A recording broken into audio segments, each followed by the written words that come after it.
Hi, welcome to Vitality and Happiness. Today I'm going to be talking about 8 types of meditation techniques for better health. Some meditation methods and styles are equally helpful for improving physical and mental health. Several of these methods include 1. Guided meditation. This type of meditation is practiced with the help of a guide or teacher. 2. Mantra meditation.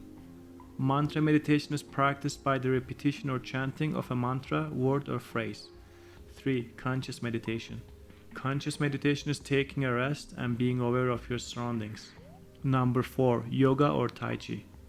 Both yoga and Tai Chi involve performing various positions with a concentration on the breath while balancing the movements. Number 5. Deep breathing. This is a simple meditation technique that focuses exclusively on deep breaths in your chest. Number 6. Seeing. For beginners who practice meditation through visualization, it's quite easy. In this traditional method, the meditator usually shows a deity or a chosen object. Number 7. Watching. This type of meditation, also known as drishti, means seeing or searching. Here the meditator focuses on the object with his eyes open. Number 8. Prayers and affirmations.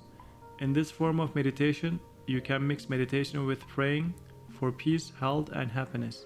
You may pray to God and say and repeat positive affirmations that make you feel better. Thank you for watching and have a blessed day.